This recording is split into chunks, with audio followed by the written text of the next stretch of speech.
So 20 years of successful entrepreneurship, Suraj. So what inspired you to become an entrepreneur?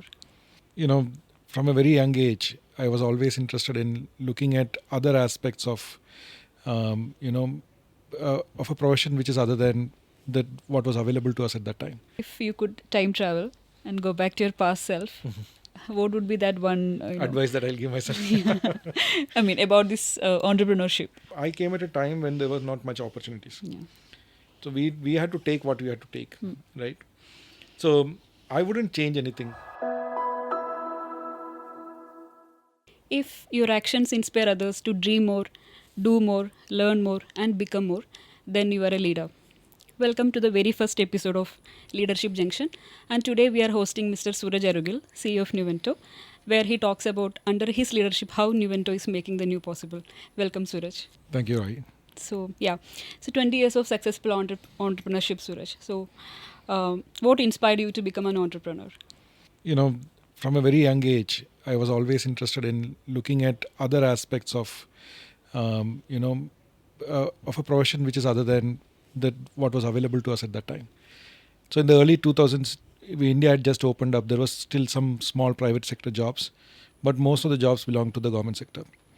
So it was during this time that I had seen, especially in the US, some set of people starting their journey, building their own companies, and having a great time doing it. So this whole concept of startup culture intrigued me a lot, and that was one of the reasons why I wanted to get into entrepreneurship. As part of my initial journey, I was working for other companies, and over a period of time, I worked for some very large companies. I worked for some very good financial companies. I also ended up working for very small companies which just started, and this wide array of experience kind of excited me to start my own journey. But I would also say that I was pretty young at that time. I was only 26 years old when I started my company. So sometimes I would say, had it been today, I would have thought a bit more. So that energy that a 26-year-old had, also this ambition that I had, coupled with all the opportunities that was there, made me an entrepreneur. I would also say that it really helped that I was in US, which had a very strong startup ecosystem. So when you are part of so many startups at that young age, it's very easy to get excited, and I was super excited to start my company at the age of 26. Yeah. So, so you started your first company at the age of 26 and you started working as an employee. So that transition, right? So if I ask you three key takeaways, what you have taken from your career to this entrepreneurial thing, what would that be? So first and foremost, when I was working in my previous jobs, one of the things that I was a very curious learner. I was always curious to understand what are the new trends in technology, what else we could do, what are the different type of models which are available. All those kind of things, I was always looking at making things better. So I was first of all very curious about learning. Even now, if somebody comes and pitches a new idea, I'm very curious to understand. I'm very eager to listen. The second thing is my mentors or supervisors and superiors at that point of time, or seniors at that time, instilled a thing of having the right intent. So for me, it is not about just getting up and being in the office. It is about intent. It is about purpose. So I am always looking for that purpose, looking for that intent. When your purpose is proper and your intent is right, and you align your actions to it, you will actually achieve success. So I was always very strong on intent. The third thing is the whole concept of time management. So I came during a time when there was no much, computers was just coming up. We didn't have iPhones, or we didn't have Google as well. So it was very important to spend time in learning stuff, right? And also, bracket your time on certain things. So I think time management is another critical aspect that I learned. And I think these are being curious, having the right kind of intent and the right kind of time management policies. That is what got me to be where I am with respect to entrepreneurship. Okay. So Nuvento. What is Nuvento basically, Suraj? How you got that name? So me and my co-founder Manoj, we started this company Nuvento. We were constantly at that point of time looking at data which was being produced by a lot of companies as part of their projects, but nobody was using this data. So we said, okay, why don't we start a data company? And that's how this whole concept of Nuvento started. But when we started looking at different names, one of the names that stuck is we've always wanted to start a new venture. Okay. And when the new venture was shortened, it became Nuvento. So that's how Okay. Nuvento was started. Nuvento was a data company, or a new venture that is a data company. Yeah. Okay. So we discussed about that 3 key takeaways that you have taken from your career. So now if I ask you about one setback that made you feel like, oh well, that was unexpected, what would that be, and how you turn the tables? So, when we started initially, we had a very good customer in the insurance space, and we did a fantastic job with that customer. We grew. Mm. Over a period of time, what happened was that customer had change of guard at his place, or her place rather, and as a result of which, they had different things to do. But for a smaller company, losing a big customer is a big thing. Yeah. But still, that year we didn't lose revenue. We went ahead and still created places. We understood the value of customer diversification that time. We understood that if more than 30 to 40% of your revenue comes from one customer, that's a problem. Similar thing happened in COVID, right? Yeah. COVID, we were suddenly presented with the world which we had not imagined before, right? We could do all kind of models. You can say, okay, this is what will happen, but nobody knows what will happen when 50 of your staff fall sick. They're not able to turn up to work. Right. You yourself fall sick. Yeah. And now you don't know whether this sickness or this illness is going to be fatal. It was a very different world. So to motivate, you had to motivate the team members, you had to motivate yourself, and to be positive, to think positive. So all this thing about, affirmations, visualization, to be positive, I had to implement during that time. I had to be really positive about this, because I also knew at every point of time that a lot of people depended on me. Yeah. So if I was not positive myself, it would have not been easy for me to, bring others up, motivate others up. Yeah. So that was a big challenge during COVID, and we had one of the worst years during COVID. Yeah. But the next year we grew 300%. Oh. So because of the way we put that process together, we inspired each other, stuck with each other. That was one of the reasons why we were able to come. So that resilience is sometimes very important in startups, where you also need to believe your team. You need to look at them for ideas, and Right. we were able to do that during that time. Yeah. Yeah. Oh, that's great, Suraj. So yeah, I think we had enough about the past. So now let's talk some tech. It is a very fast-moving, evolving ecosystem. So how do you stay on top of it? So the first thing is, like, I am constantly trying to find out what are the new trends. I always talk to the younger generation to see what new apps. My daughter acts as a person who can actually. I look at what kind of apps she is on, and what is that apps that kids of her generation are interacting, because that is the future, right? Some of the apps I'm not able to come around. I don't understand it, but still I am able to understand what that is. So that is one thing. Second thing is, I feel the trends are moving more towards a virtual world, especially post-COVID. Right. So when I was coming up in the professional field, the trend was more in person, right? You would meet people in person. Yes. Then it became in office. Now that is remote. Very soon it's going to be virtual, right? We have people who have virtual families. Yeah. We have people who have virtual co-workers. And I'm not talking about virtual co-workers in our virtual family in the sense that there is a real person sitting somewhere remotely. I'm talking about a bot which is acting as that person. So we are in some kind of a mixed reality, augmented reality models that we are already going and moving fast. It has not started seeing its true potential yet. It's going to happen. So it's going to be a new challenge, and it is very important therefore to understand what this generation values, and then build products, build services around that. So that we can be ahead. So a lot of reading, lot of talking, and a lot of mixing with the newer generation, newer customers is what makes this So work. is it like a daily routine that you do something like I'll read or to get updated or? Yes. So I have a strict policy that I always have my dinner three hours before my bedtime, and 2 hours before I switch off all my connections, until and unless it's that important that I need to be part of if something is crashing and I really need to be part of it. And I at least make it a point that I read 1 to 2 hours. So 3 to 1 is my usual philosophy. Usually my reading goes up to 2 hours. So it all also depends upon the kind of book. Some books are pretty exciting. I feel like reading it more and more. And sometimes, it's not as exciting as it is. So reading is very much a part. In a year, I tend to read around 50 to 60 books on a minimum. Okay. And again, it depends. Sometimes I love, and it's also trend based. So you try tend to absorb as much as you can. So Okay. reading is part of that journey. Yeah. Okay, so that is one success mantra. I believe so. So what is in it for Nuvento? If I ask, like for 2024 and beyond, what will be the top 3 or 4 trends like we will be chasing? See, one of the game changer of the last year was Gen AI, Mhm. right? Nobody believed, or they knew that something like that is there, but nobody kind of really understood the impact of it. Mhm. It suddenly came. ChatGPT suddenly came into the world. Everybody was enamored by it. But all those users of ChatGPT at that point of time were people just, I would say window shopping ChatGPT. Yeah. Now ChatGPT or the LLM models are becoming much more stronger, Yes.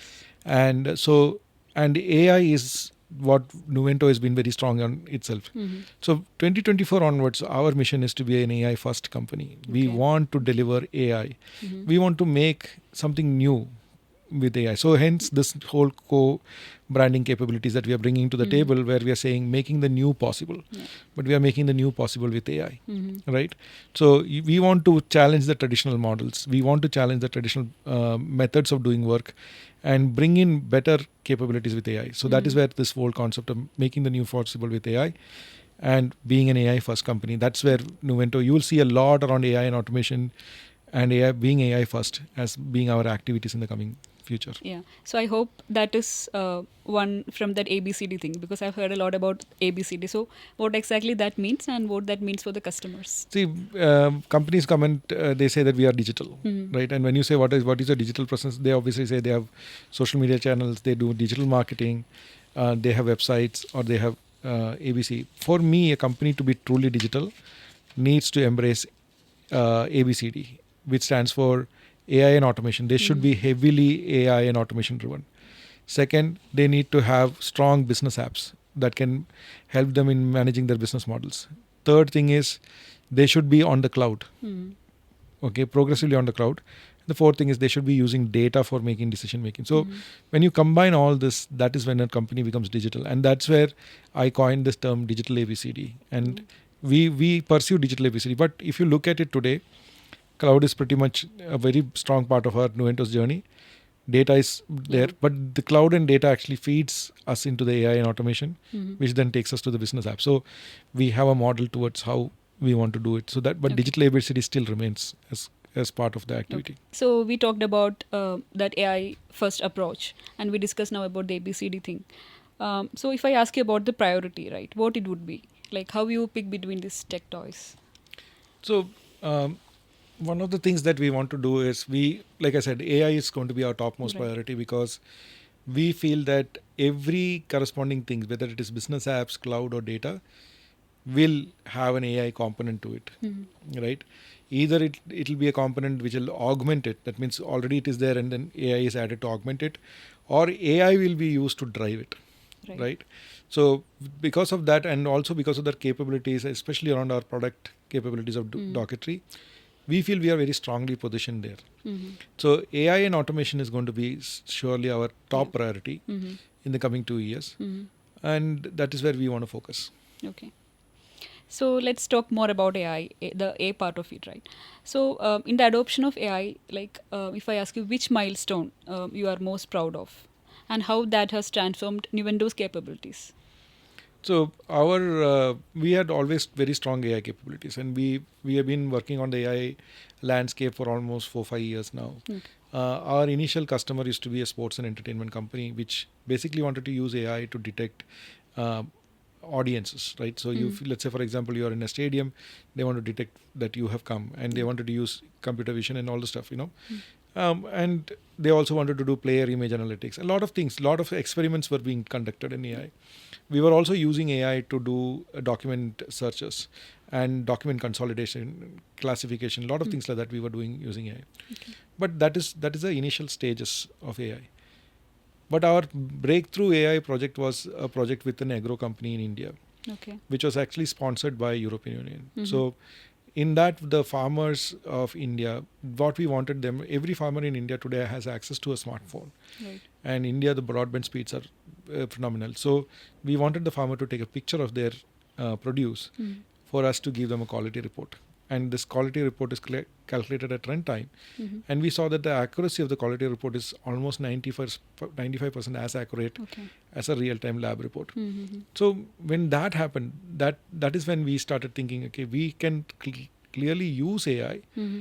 to create transformative changes in the life of people. And Okay. I think that was one of our major Yes, initiatives. And yeah. from there onwards, we started doing much more capabilities on AI. Okay. So is it from there we started with the docketry thing, or how So that is? docketry, over a period of, like I said, initially when we were working with other customers, we learned a lot. So what docketry initially started out as an accelerator, Okay. where we would put all our learnings together and push it into a framework, and that framework could be used Mhm. across projects. Yeah. However, we learned that a lot of customers wanted similar capabilities.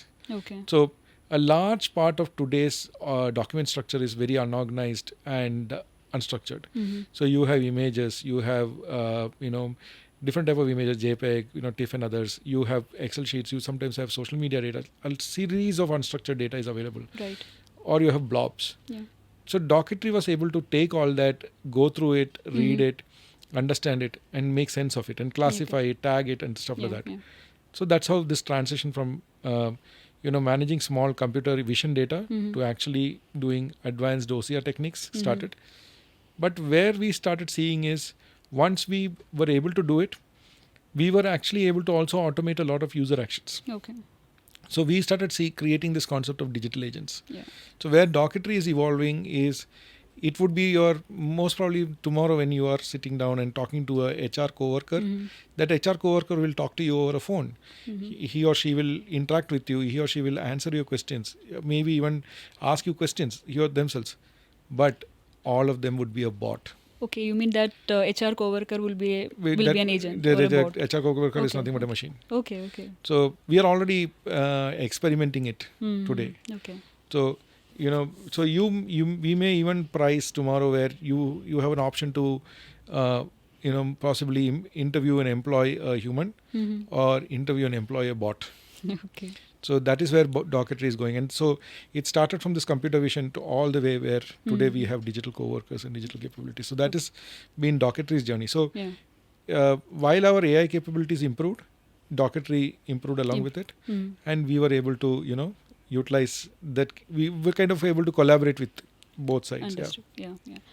So, like, Nuvento being a startup itself, right? So, how you think, like, how startups can leverage AI in an efficient way? So I was recently in discussion with a company which is in the BPO space, and by and large BPO is a numbers game in terms of how many Right. shift workers are there, how many call agents are there. Yes. So one of the use cases that I was talking to, or one of the business proposition that I was trying to bring to the table, is that there is a company which is 40 people, right? Mhm. Can we make it 240 people, but the 200 people are bots? Okay. So now what happens is, you have companies which don't have the same level of human capability. So let's assume there are two companies, right? One company has very high human capability, another company has very low human capability, Yes. because it cannot afford that human Right. capability. However, when this human capability now becomes bots, this company starts becoming on par of this. So technology is in for a huge disruption. The traditional customer service agent industry, customer service industry, and even low-end technology industries will be disrupted very heavily, because now you have a startup that can actually do as much good as a bigger thing. If there is a startup that can use AI to write code, for example, and to do basic detection and maintenance, it pretty much suddenly starts, and because this AI is never ending, right? It doesn't sleep. It's a 24/7 thing. Correct. So now you have a coworker who is working 24/7, and you can keep multiplying it. Yes. So it immediately disbands the capability of the other bigger company to Smaller company with the smaller company, and the smaller company is Yeah. now able to compete with the bigger compete company. with the biggest one. So that's where I feel startups, especially in this Can space, will start seeing. leverage. Yeah. And this is just on the services side, but also on the AI side. You can have people who will bring in better AI, better assimilation, better data capture, better patents, Mhm. better, lot more models are going to come on top of this. Right. So it's a very evolving field and a very interesting scenario at this point of time. Okay. Interesting. Again, so if within Nuvento, if I ask you like, what is a timeline for me to have a an AI coworker? What would that be? I think Nuvento should see an AI coworker within 3 to 4 months. Okay. So Okay. we are already in the process of building AI coworkers in the HR space. We are thinking about that. Yeah. There is a proposal in the Nuvento side to bring in our first marketing coworker. Right. So a lot is going to happen in that side. Yeah. Okay. So I think there is more potential in terms of customer service as well. When we talk about this digital agents. Yeah, the Or- customer service is going to be one area which is going to see a lot more disruption on using AI. Mm. So especially with the advent of Gen AI coming into picture, Right. we recently built out a technical recruiter using Gen AI. Mm-hmm. And we were able to ask questions to the Gen AI. We decided to ask questions like, which you would, like, let's say, for example, you are there at the recruiter, a human recruiter, Okay. Mm-hmm. and you ask questions which are difficult, right, Mhm. to find out whether the Mhm. recruiter is. And you can ask him questions like, hey, I want to build a team of this culture, or Okay. I want to build a team which can enable diversity and inclusivity, right? Okay. Okay. Sometimes which even normal human beings, human recruiters struggle to answer, Right. but the bot is able to answer. Okay. So we were able to engage the bot into a discussion for 25 minutes, Mm-hmm. which by the end of which the bot actually generated requirements, found out we can even get it to go and find resumes, but we restricted it. But there's a lot more which can happen. So the recruiter experience that you will get talking to a real-time A1 expert recruiter is Mhm. now simulated. So think about this. There could be an Indian company which has problem in the US market, which is not able to get there to that market because they have a problem in managing the local language and things like that. Mhm. Now And I this think cultural cultural thing diversity, too. yeah, So you now have a bot which is learned and trained in that knows local about all culture. these things. Yeah. So it is much easier. So this is where the market is going to change. Mm-hmm. Yeah, and I think automation also goes side by side with this AI thing, and how we can utilize that to achieve maybe say operational efficiency or cost optimization. In that perspective. So we are doing multiple things. According to me, AI has to help you either in increasing your revenue. Yes. It has to help you in increasing your engagement, be it with your Right. employees, Yeah. vendors, customers, any kind of engagement. Right. It should help you in optimizing your operations. Should create employee productivity. Yeah. And obviously, it should lead to better enablement Right. and experience. So if you look at it, a lot is happening in that area, Mhm. right? So your traditional, let's take the case of an employee who gets onboarded today. Sometimes it's a very dry experience, right? You can use AI to tailor that experience better, Mm-hmm. right? You can have bots created that people can interact with Yeah. even before they even join your company, right? Correct. And understand and ask questions, Yeah. which otherwise the HR will take a lot Right. more time to struggle Yes, or yes, struggle to yes. answer. And many of them a lot of the questions are compliance questions Mm-hmm. that can be answered by the bot too. Right. So you can actually start augmenting the HR services with AI The bot. capabilities who are Mhm. clearly there to answer those questions, Mm-hmm. which are otherwise not had. I wouldn't be surprised to see a therapist on AI. Maybe it'll be a great product for companies to hire that therapist who can talk to their employees. Yeah. So a lot of things in that arena is going to Right. happen, and that's where we see Yeah. a lot more growth. Yeah.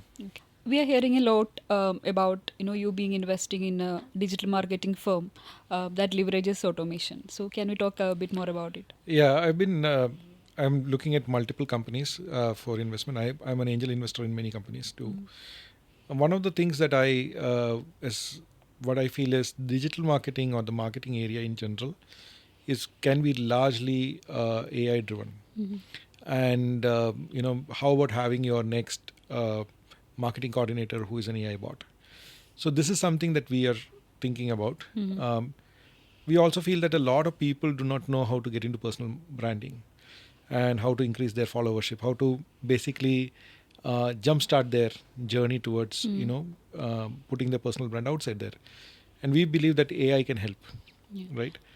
So this coordinator being a digital bot that you said, like what will be the activities like? So the coordinator pretty much will get into you, talk to you, Okay. and then based on the inputs that you are giving, will draw out a plan Mm-hmm. and build a roadmap for you, right? Okay. Okay. Then based on the roadmap, there will be content that will be created Mm-hmm. or suggestions will be built up wherein you can participate, Mm-hmm. and then you can have both active and passive content. It will also suggest you channel affiliates that you can get into, and there's a lot of activities that we are doing. Mm-hmm. So we are at the very initial stages of this proof of concept. We expect this to get launched maybe in the third quarter of this year, Mm-hmm. and then we feel that we in fact, one of the taglines that we are using is building significant marketing capabilities using AI, right? Yeah. Significantly AI. Mm-hmm. So that's one startup I'm pretty excited about. Again, it's too early. It is a continuation of all the learnings of Nuvento, Okay. and and that's how we want to build this out. Okay. Is there a particular reason about picking this digital marketing area? So within Nuvento, when we look at, and also as a startup advisor, one of the areas that I feel companies suffer from is in the area of digital marketing. Okay. Sometimes they do too much, or Yeah. they do too less. Mm-hmm. And how do you? And many of them don't have a roadmap. Many of them Right. don't understand what it is. Okay. As an advisor on many startups that I went, I felt that the areas that they lack maximum is in terms of marketing and sales. Mm-hmm. As a result of that, what happens is sometimes even they do not do proper market research. Mm-hmm. As a result of which they sometimes have a product for which they don't have customers, Mm-hmm. right? And then they are constantly building newer and newer features on the product, thinking that customers will come tomorrow. Right. So digital marketing is not just an outreach, but it's also a mechanism by which you can validate. Correct. You can validate your capabilities. You can validate where the market understanding of your capabilities are. So with all that in picture, we thought digital marketing would be something where people would need AI capabilities. Now, you may have somebody who has the access and ability to talk to somebody who is a very good digital marketer, whereas somebody else may not have that benefit. How about we standardize this? So a large part of my activity with startups has been to help them to standardize their marketing campaigns. Right. And I have my own models of marketing, campaign templates and stuff like that. Or I have a method by which we enter into campaigns. So I want to productize that. And there are these few companies that I'm talking to. Mm-hmm. Also within Nuvento, we do that quite a lot already. So we want to use that learning, build it up, and that's how we are thinking about digital marketing as a new AI digital marketing as a new area where we want to focus on. Okay. And I think we are also a lot more into this financial services in terms of automation. Can we talk about it? Yeah. So like I said, all your front end services, front office services are getting transformed into AI. So recently we were discussing with a company which processes financial statements, for example. So they look at annual reports of publicly traded companies. Typical annual report will consist of around 60 pages. Right. They will go through their entire 60 pages, and then in that 60 pages they may have 2 pages somewhere in between which has details about their financials. Then using that they create ratios, right? And they do a lot of modeling, be it debt modeling, be it revenue modeling, and a lot of things like that. What we are doing is now with AI we are able to do that ourselves, and we have been able to deliver much better and faster results.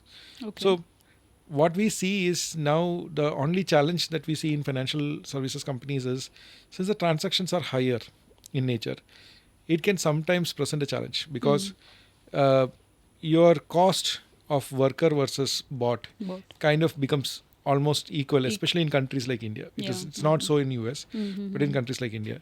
So that's something which we see in the next 1 or 2 quarters to see that will come significantly down. Right. So financial services, that is where we are seeing a lot of activity, especially in financial analysis. We are also seeing a lot around document processing. So we are working with mortgage companies where they are processing loans, and for which they have a lot of KYC documents and all the stuff. That entire documents, entire collection of annexures are collected together, merged together, processed, tagged, everything using Docketry, and then passed downstream for further processing. And in some cases, we are also doing the further processing using RPA. Okay. So these use cases are something which we are excited about. Yeah. We see a lot more value coming up in the future. Okay. So, being said this, what is a threat or any potential risk? Like say, if we bring more digital agents or bots, is there a chance of people losing their jobs and. See, when with the advent of computers, it actually there is multiple waves of innovation, Right. right? And in this wave, so digital was a wave of innovation. This is the last wave of innovation. Mm. The next wave of innovation is going to be completely different, Yeah. right? The next wave of innovation also means that your next coworker may not be co-located with you. Mm. He could be in the virtual space. So Right. when you are already going into the virtual space, it doesn't matter to you that human interaction is kind of coming down, Yes. right? That's one thing. So like any other wave of innovation, the front office jobs are always under threat. I would be very open about it. Mm. But it also opens up opportunities for doing something bigger. Right. I see in the future people building their own bot. So you may be doing your own job, then you can create your own bot, Bot. which can help you do the job. So what you were productively doing for 8 hours, now you and your bot can collectively do 24 hours. Yeah. So it opens up multiple vistas of opportunities for you. That's one thing. Second thing is, I don't think the market is fully automated yet. Yes. So if you look at it, maybe 5%, 6% automation. So there is still 94% of the market that needs Out to be there. automated, Yeah. which is out there in the world. So there's that presents a lot more capabilities and opportunities for younger people. Also, it will open up newer areas like cybersecurity for AI, Right. right? What about you managing your bots? And your bots are not, like the movie bots with steel legs and hands. It's a background cron job actually. Right. So you still need cybersecurity and advanced cybersecurity capabilities to detect those kind of things. Do you know the largest amount of security threats or security hits are done using bots even now? Yeah. Yeah. And I think it was 17 million hits or something like that during one of the events of the government of India. So per day. So Correct. these are all bots. Okay. So bots are coming in different ways. So managing those bots. Yeah. So cybersecurity, quality management, building of new bots, and deployment of bots. So there's still a lot of activity, lot of area. Right. But there are going to be certain traditional jobs which could be in danger, and but there it also opens up a lot more new jobs. Opportunities. And Yes. Yeah. Yeah. And I think like last time when you attend the Gartner conference, in one of the posts that you have written, I think 5 takeaways from this thing. So one of the key takeaway that you've mentioned was bot as a coworker, bot as a customer, bot as a boss, right? And you were very excited about how I cannot imagine now like how a bot is going to be your customer. It's a great question.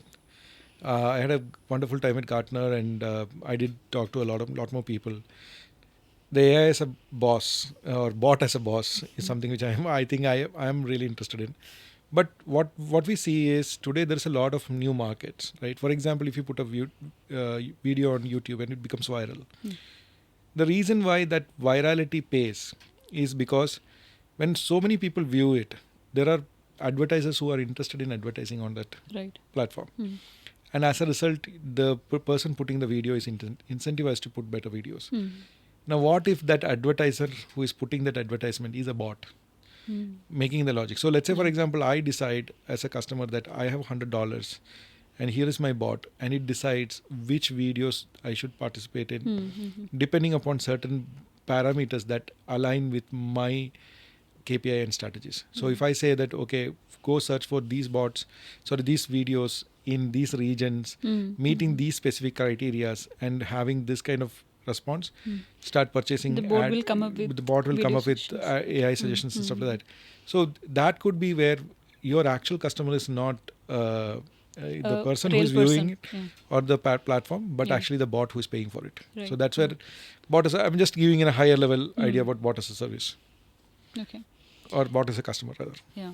So yeah, I mean this all sounds very exciting. And looking ahead, what excites you most about the future? So I foresee a lot of things. Like I said, the world is moving more towards virtual reality, mixed reality, and that kind of AR VR space, augmented reality space. And I feel that human beings are not interested in living in the real world, but they're going to move more and more into the virtual world. Virtual world. And this is going to take shape in the next 10 to 15 years. And there, a lot of that action that a virtual person will take will be based on learnings like a LLM model based learnings that they will use. So let's assume that let's say I have my CTO in the virtual world. My CTO has to respond to me. Yes. So he has to understand my things. So a lot will happen like that. So you will have culturally sensitive bots, culturally sensitive worker, diversified workforce, and lot more. So I see AR, VR playing a big role coming forward. I feel AI being a strong force for the next 10 to 20 years. I see technologies like blockchain, which again, manages distributed systems and in a way creates a trust ecosystem. I see a lot happening there. I feel cybersecurity is going to change the way it is changing.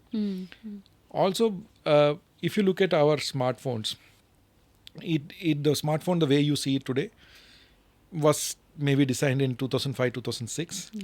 Obviously, we have created much more capabilities. The hardware is improved, but the form factors remains more or less the same. So I foresee a lot more changes other than the smartphone and tablets we have. We may have new devices coming in. So additional hardware, which is AI and VR capable, which will come in the future. So AR, VR, blockchain, AI is where I see, at least I'm currently advising or putting my money in. That's where most of my startup work goes in. Okay. So if we ask, like in the next 5 or 10 years, what direction will be Nuvento going? Or what will be the pursuits that we will be following? It will be around these 3 or 4 areas? Absolutely. We are focused completely to become an AI first company. So we want to be one of the leading service providers in the AI space. Right. So we are very, very clear about that. And we want to augment our capabilities in building cloud, building data, building business apps as we stand today. And also our ability to use our accelerators and productize our accelerators like Docketry. So we are in a very good space to actually take on to the AI world. And we believe that we want to be an AI first company, and that is where we want to be in terms of our investment, in terms of our capabilities and everything like that. And in the obviously we see a lot more activity coming up in both in terms of test automation, augmented reality and stuff like that. But we primarily want to be the AI driver of those activities. Okay. So AI first in the AI next first, 5 yes, years, absolutely. right? So what will be the kind of preparations that we may need? Like as a CEO, what you do, like the homework, and what would be the team ideally will be doing? So typically any startup that I go to, one of the things that I look for is what I call the body structure of the organization. Right. And the body structure of the organization is BODI, Right. which is business, operations, delivery, and innovation. Okay. So the business part of it is predominantly sales, marketing, inside sales, content marketing, all those kind of things. Basically, anything that pulls a customer in. Yeah. Operations is mostly around finance, legal, anything that HR, anything that keeps the organization's basic operations running. Yeah. Delivery is where we actually deliver products, deliver services and stuff like that. And I is innovation. So Nuvento today, we are setting our body structure in the same way. Right. We have got a strong innovation group which has now taken place in terms of Docketry and our capabilities there. We have substantial delivery capacities. We have strengthened our delivery capacity. On the operational side, obviously we have one of the best operations, which we will further automate and further cost reduce. And then on the business side too, we want to use AI to build business, build capabilities. So we are positively looking at using the innovation that we are putting together in AI and the I side and bringing it into the delivery operations and business side. So Nuvento, and also one more thing, while we are doing this, we want to look for strong partnerships on ground, industrial partnerships that will help us to expand. Also by 2025, we want to be an organization that is 80% certified. Yes. Certified. And we are not just talking about industrial certification. Nuvento itself will start launching its own certifications. Okay. So with that, we will be able to certify people, and we want our 80% of our workforce will be certified, including the sales. will be certified in one thing, and 20% that is not certified also will be constant, rotating workforce. But 80% of the workforce that stays will be fully certified. Yeah, that adds value to the entire ecosystem. Absolutely. We want to start. The thing about AI or any kind of activity is how much more process driven and standardization can we bring in. And the more standardized and process driven it is, it's better, easier to manage, easier to scale, also easier to replicate. Right. So that's where we are looking at it that way. Yeah, we were talking about the body structure, and you mentioned about the innovation part. So, do we have a R&D lab or a center of COEs? Yes, Nuvento has a strong center of excellences. We have a AI center of excellence, which primarily focuses on docketry and docketry related research. So, for example, recently we were doing a lot more research on the Gen AI side and integrating Gen AI capabilities into our existing product pool. So that is one area of innovation that we are looking at, and that innovation labs are there. We also have a center of excellences around UiPath, or robotic process automation. We have a center of excellence around cloud. So we have small center of excellences that has been targeted and focused on specific technology that particular areas. Technology, and I've heard a lot about this testing center of excellence. Yes. So one of the things that we are now looking at is we have a few partnerships that we have started, which uses Gen AI and AI capabilities for testing. So how can you? So we at some point of time want to create a virtual tester, or you can hire a virtual tester. So we are looking at a few such options. It's still very early days. We have, for our own internal products, we have a very good testing team. So what we felt is that testing team capabilities that we have, also the AI capabilities we have, how do we take this and take it to the next level? So from that came the AI test automation services that we are trying to put together. So it is test automation, but driven with or on steroids with AI. So that's where this Got it. But that's completely different from this automated testing services. It will be you have a basic testing, automated testing, and then AI driven testing. So all three will be, it'll be on the roadmap. So I've heard about this automated testing. Is that different from this AI driven thing, or? It is. It augments our existing automation capabilities. So we have traditionally been very good at automation. For our products and for our customers, we offer automation services around test automation, right? But we feel that is one area which can see a lot of improvement. And what we are trying to bring is, with the advent of Gen AI and other AI capabilities, how can I augment my existing testing capabilities with more AI? So there are products, something like Tricentis, AppBands, these are all products in the market. We're trying to see how we can utilize those products and build a practice which uses Gen AI and AI capabilities to build test automation suite. So that's where we are at this point of time. Okay. And there were a lot of buzz around Arena thing. Yeah, so Arena is Nuvento's way to... So a lot of people who come up to me, they say that we are interested in doing something in AI, but we really don't know how to start. Or what should we focus on? I mean, sometimes they do have use cases, many times they don't. Sometimes they have use cases which may not be a classic AI use case. So what I suggest is, also when we present them ideas, their organizational structure is not strong enough to manage that change, because AI brings in change. Right. So what we do is we designed very scientifically a survey, which can go up to 150 questions, right? And we supply this survey to a wide variety of employees in the organization, within the organization where we are consulting. And then based on the results, we are able to determine what is the capability of the organization to value this change. So for example, we say that we can implement this program in AI, or what we feel is your organization is very interested in this program, but culturally you need to change here. So we can give a lot more capabilities of where they are culturally, what their process capabilities are, and then suggest them, based on that, then suggest them roadmaps by which they can make things better. So I also assume there is a expansion for this Arena, because you're giving good expansions in names and all. I don't remember that. So Arena is basically an AI readiness. AI readiness and assessment. It is an AI readiness assessment. That's what Arena is. Okay, fine. Now, we have discussed a lot about the trends, about your vision for Nuvento, So where exactly you feel like, yeah, I am the best entrepreneur CEO out there? We, uh, there is for a CEO or for an entrepreneur, I feel that there's not a time when we feel we are good, right? You have to have the confidence that you feel that okay, you're doing good, but it's a never-ending pursuit, Right. right?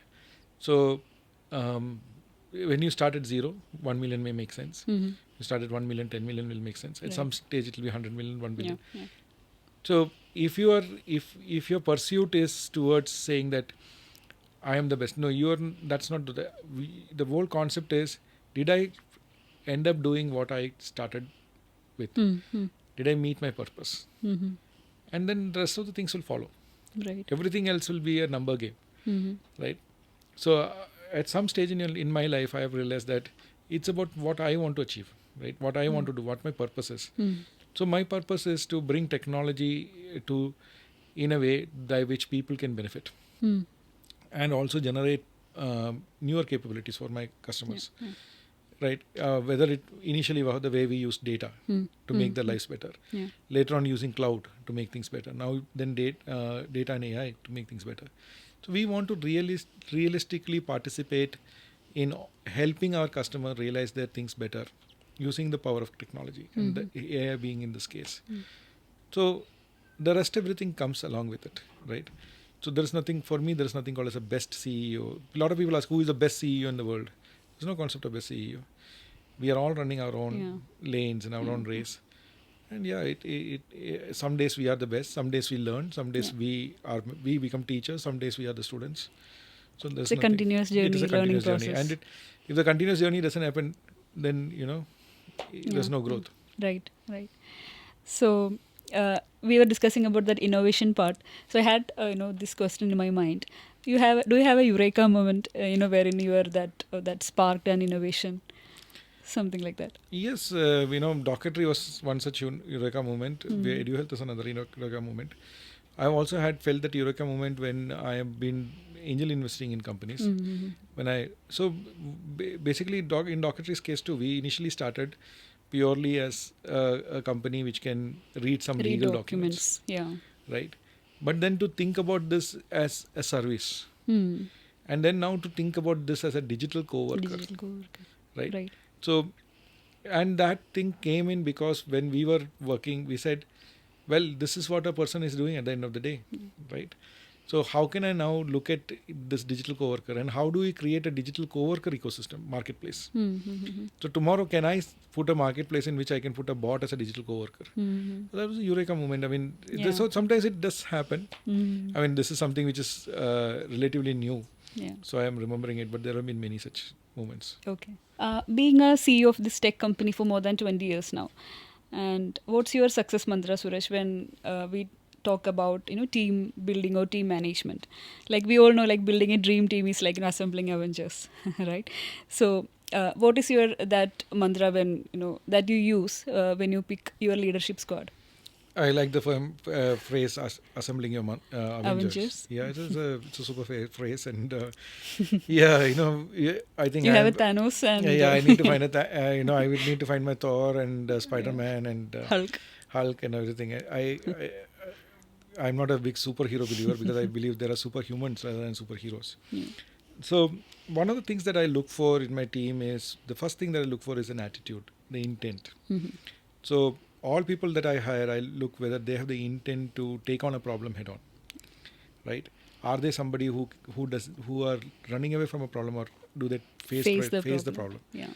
Because you will never know whether you will succeed or fail until and unless you actually face the problem. Face it, yes. So the first thing I look for is intent. Are they ready to take intent? Second thing is, are they creative? Because see, in a startup, the budgets are limited. Yeah. Your market can be saturated. You may have customers who are not very happy working with a smaller company. A lot such things happen. Are they creative to find newer ideas, newer ways to solve the problems, newer ways to engage a customer? What kind of creativity? So intent and creativity is very important. Right. Third thing that I look for is the growth mindset. Are they looking to wanting to grow? Where are they? I mean, at this point of time, ambition is very important, right? So I'll typically look for people, and I tell people, who are the people who are interested to become CEOs? right? When I'm hiring you, I want to hire the next CEO of Nuvento, knowing fully well that at that point of time I may not be the CEO, Yeah. right? So creating the succession plan, I need people who have got growth mindset, the ambition to be a CEO. And again, they should be accountable. They should be accountable for what they want, what they take up. So they take up a role as a business unit head or as a sales head, they should be accountable for it. And finally, there should be some kind of a mastery of what they do. But above all, there's some magic, right? There's also connection. It's not very, when you talk to people, if the other person's idea excites me, Right. I look at whether that other person is able to connect with me. Sometimes when I walk through the lanes of my office, there are employees who come up to me and say, Suraj, here's an idea that I have. And I sometimes get, completely taken into that idea. And then once that idea I like, I invest in that idea. I invest in the person. So you're not investing in anything. You're investing in the person. You're investing in their ideas. Yeah. Right? And if their ideas and their purpose aligns with yours, then you create a better company. Right. Yeah. So over this period of time, you have seen me met and you have maybe mentored a lot of people, right? So what is your leadership style like? So are you a mentor or are you a coach or are you a leader? So I think my leadership style has evolved over a period of time.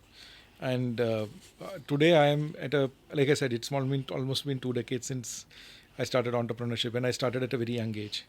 So a lot of people who come in to me are at that age when I took the turn towards entrepreneurship. Right. So I am able to guide them. So my philosophy of life is, at some stage we are learning, at some stage we need to give back. Right. So I have a very mentorship. I'm a coach CEO. I like to mentor my team, coach my team, and get them to get the best results. I always tell my team one thing: at the end of the day, you are playing.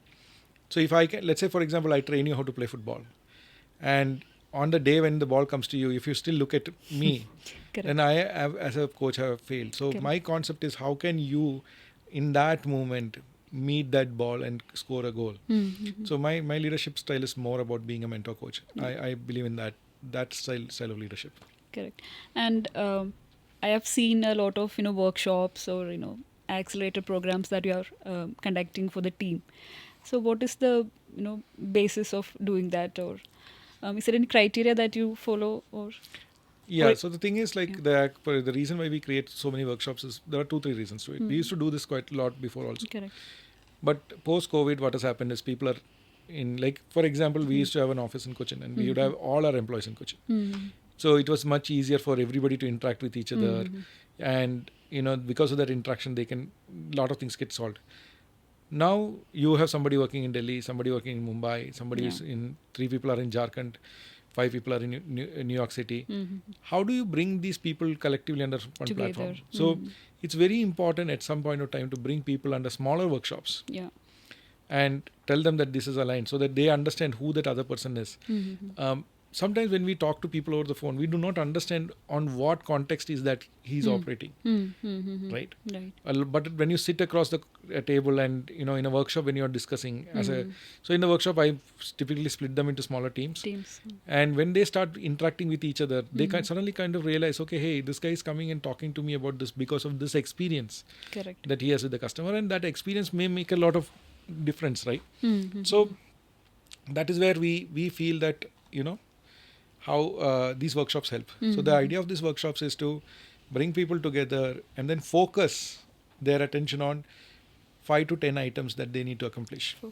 Towards both from the personal side as well as from the professional side, and that's where we focus our workshops on. Okay, so that was quite interesting. Now if I ask you about that source of motivation that you have, like as you said, it's a very busy schedule, you have other things as well. So what is that source of motivation that keeps moving? It changes, to be very honest. Sometimes the technology motivates you, sometimes your family motivates you, but I feel I am pretty self-motivated. So we also need to realize that as you start becoming leaders, it starts getting lonely at the top. Right?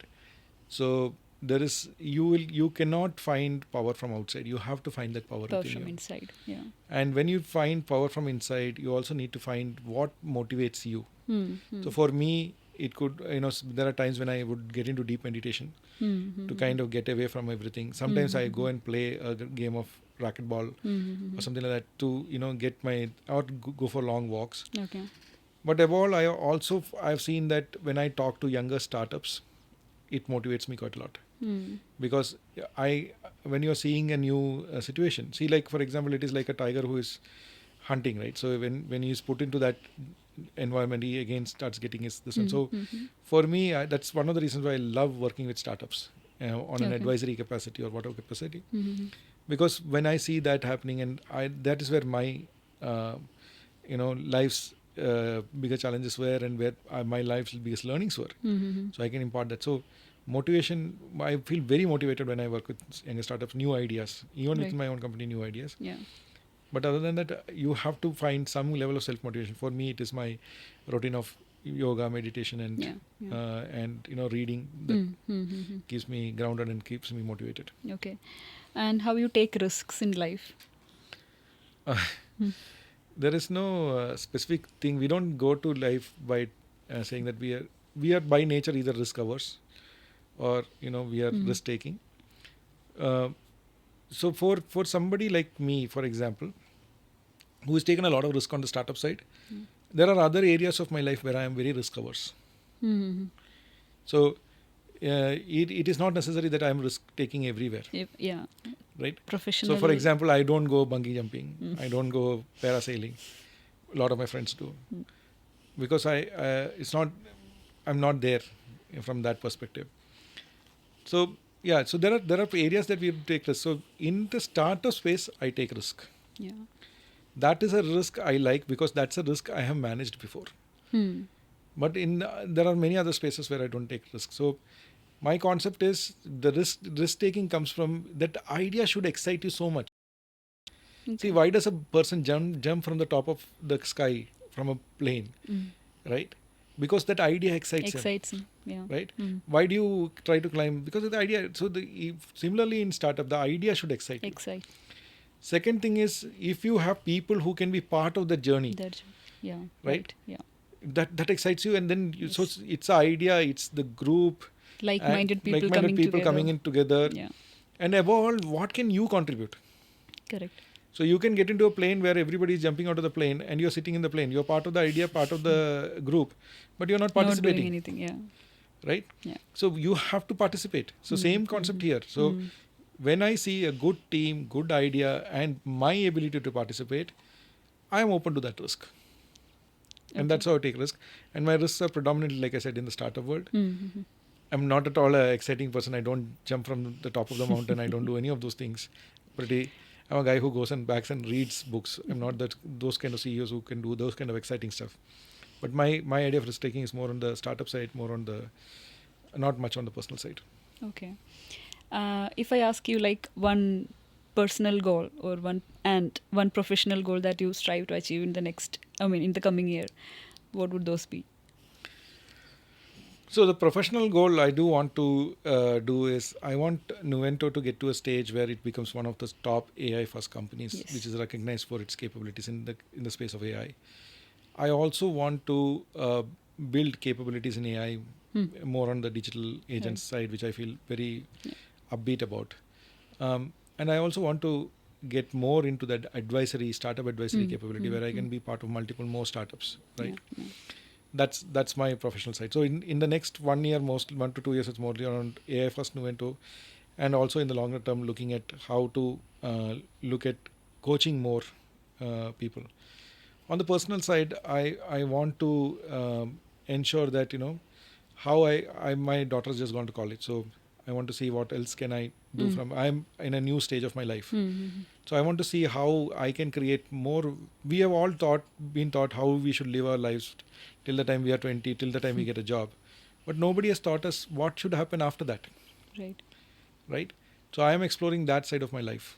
So I want to understand what I am doing in that, and I want to take the next generation of people there are many people like me who have been successful, who come to the stage to create more purpose, value-driven life.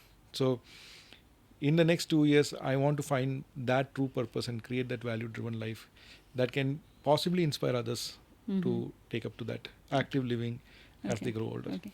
So, like adding to that question, like we have already discussed a lot about your hobby around reading books, and we have seen a lot of book suggestions, book reviews that you have done. If you were to write a book, what would that be about, and what would be the title of that book? Mm. That's a very interesting question, actually. So one of the things that I want to do is I want to talk about dream in color. Yeah. So I'm actually currently researching 30 stories Mm. of people who. So the basic concept of dream in color is that like I always say, but I'll just repeat it here.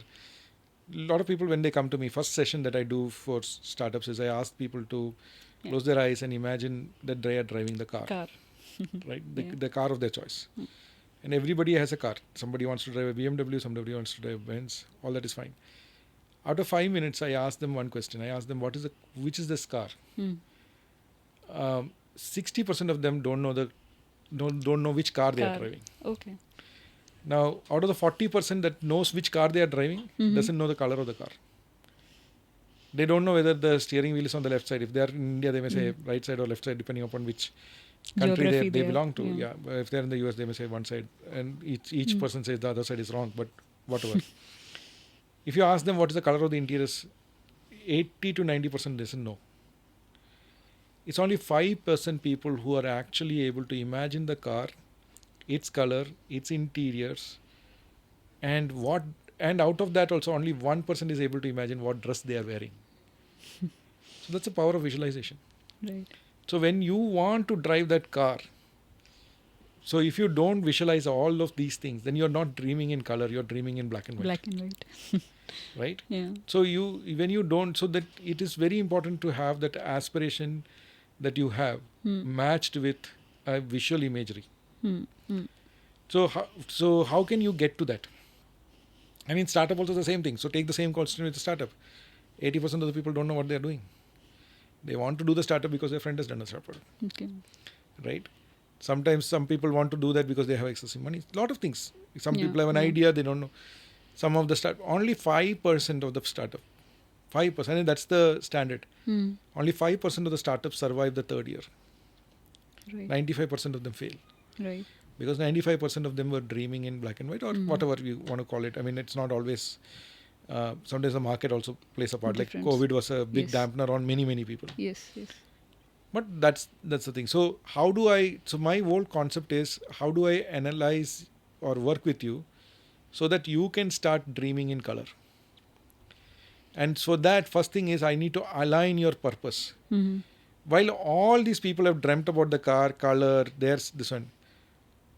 0.05% of the people actually tell where they want to take the car to. So you have a scenario where you have dreamt in color, dreamt about the car, dreamt about your dress. Maybe the person sitting next to you, but you don't know where you want to go. So dream in color is all about that. Okay. So with that analogy, I ask them to dream about what they want. And you don't have to have clear-cut pictures. Mm-hmm. Right? I've had a lady come up to me and she said, she lost her husband. And she said, I don't know whether I should be going to this party. Right? What will people say? I said, and I asked her, my dad is an Air Force person, right? He worked in the armed forces. I said, do you think my dad wears this uniform everywhere he goes? She said, no. No. I said, he is an armed person. That uniform belongs to him in certain places. Other places. Similarly, whatever you are is only on uniform. Right. There is some person within you. Mm-hmm. You being a wife, you being a husband, you being A or B or C is all one type of uniform for that moment. Yeah. You being a mother has no value in a tech conference. Correct. You being a tech CEO has no value in your child's PTA. Mm-hmm. Everything is a different uniform. Yes. Yes. So when you find your true inner self, true inner concept, true inner core, and then align that with color, that's what is. That is your dream in color, and your title will be somewhere around that. So I want to look at 30 to 40 stories Mm-hmm. of great people, Right. fantastic people. I have my own within my own circle. I have people who have done tremendous job in this area, like Mm-hmm. who have I've had people who have left their jobs and taken up to farming. Okay. Okay, I have a friend of mine who decided that he wants to change the way output of milk production happens in Karnataka, and started a company, and the company became very popular. And then he finally exited the company. Now he has taken up to farming, and he wants to ensure that farming can be a profitable business for the farmer.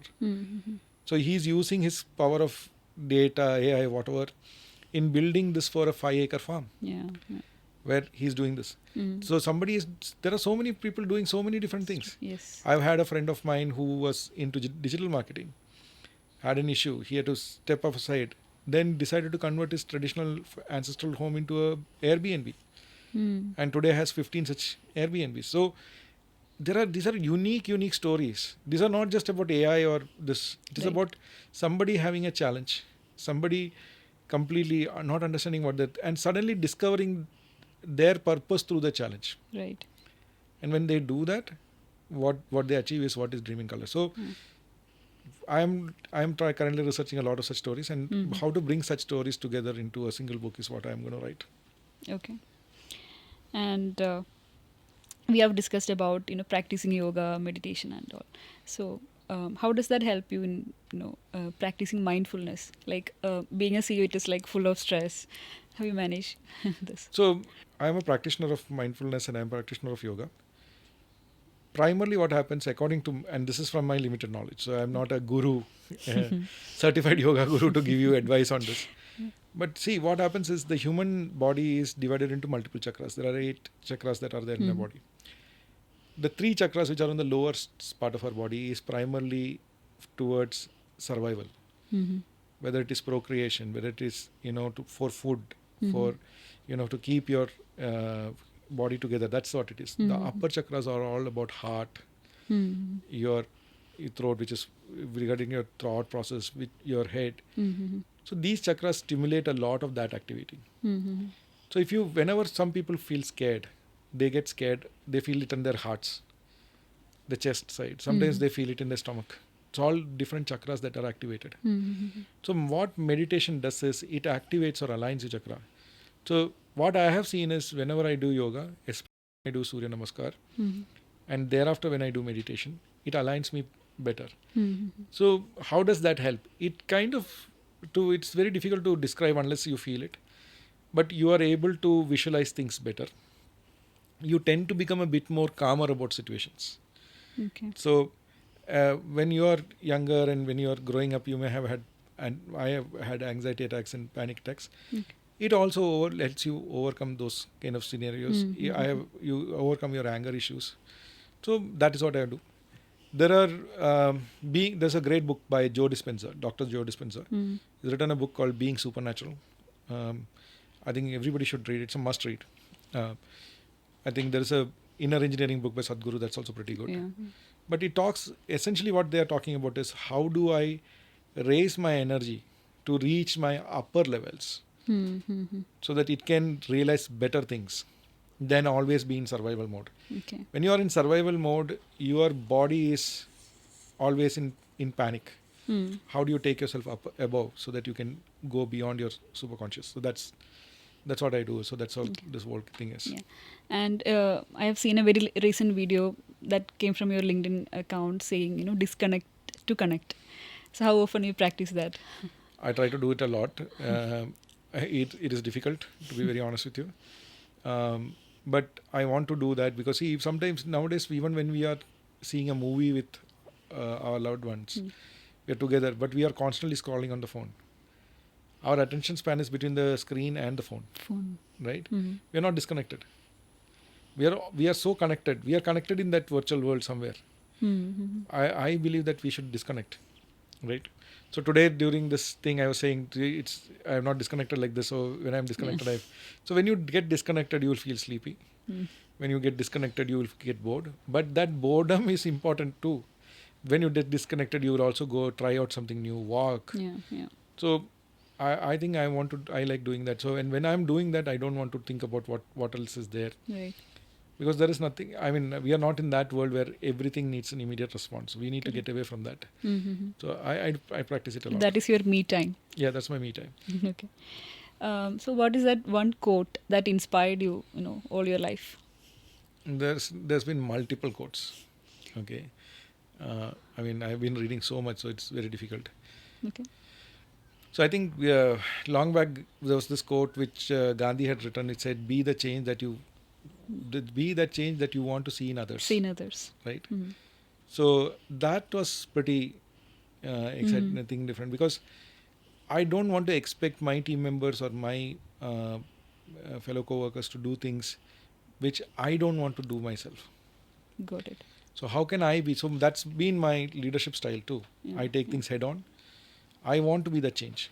Mhm. So that's one thing that you will see. That one quote you will see even in my office. Be the change that you want to see in others. Yeah. Okay. Okay. And how does Nuvento contribute back to the society or that broader community? We do a lot of activities. So there's a Nuvento Buzz activity. This is a program where what we do is a group is created, and every month they do charity activities. Right.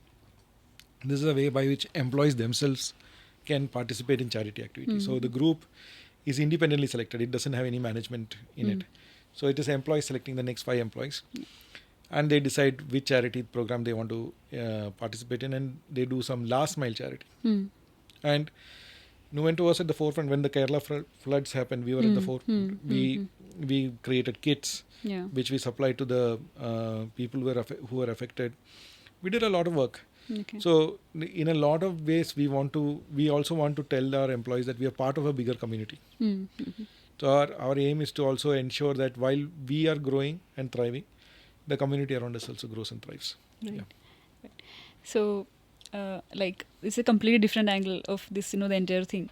If you could time travel and go back to your past self, what would be that one Advice that I'll give myself. I mean, about this entrepreneurship before getting into an entrepreneur? See, I would, to my younger self, I came at a time when there was not much opportunities. Yeah. So we had to take what we had to take, right? So I wouldn't change anything that happened to me in my life, because if I change what happened to me in my life, my course of where I am today will not happen. Right. But if I told I had to go and tell that younger Suraj about something, I would say things will all work out. A lot of young people I meet today, I say things will work out. This is a phase. Yeah. You will get over it, right? Be consistent and be disciplined. So that's what I would say. When I wouldn't change anything that has happened in my life. I want everything the way it is, so that it should be the way I am today. Okay. Okay. And what do you want your legacy to be as a leader? I want to be that's one thing very important for me, to have myself as somebody who has contributed in people's growth. Right. I would be more happier if more and more people become CEOs from Nuvento tomorrow, and they in some way feel that I have been part of their journey. Whether they acknowledge me or not, if they feel that I was responsible for their growth and I was part of that journey which took them to becoming a CEO, I would be more than happy. That's the legacy that I want to. If I am able to create another 10 CEOs who can actually create 1,000 more jobs, I would be more than happy, and that's the kind of legacy I want to carry. Okay, so that is very much my next question. If I want to be Suraj Arugil one day, what would be the 3 things I would need to do? Have a purpose, have a plan. Okay, first of all, find your purpose. Yeah. And have a plan, and believe in yourself, and stick to it no matter what. So be very stubborn in pursuing happiness. Very, very stubborn. The first thing that we all don't do is we don't pursue happiness. Right? Don't pursue process, pursue happiness. Be very stubborn about pursuing your happiness. And your happiness, once it is pursued, and when you are happy, automatically you will make Your surroundings happy. Right. You will create a better environment. Right. So pursue happiness. That's what I tried doing. I could have continued the job that I was doing. I was making good amount of money. I was at different points of time offered obscene amounts. But for me, if I don't see the purpose and happiness, I don't do it. Yeah. So pursue happiness. That's what we should do. Great. Yeah, that's it, Suresh. That's it for today. Thank you so much for joining this session. I had a great time today talking about my experience. I hope you enjoyed it too. So if you are looking to build your next startup, or build that roadmap on AI, or build a new organization that is driven by technology, connect with me on my social media channels. Also, stay tuned and we will be back soon. This is Suraj Arikul signing off. Thank you.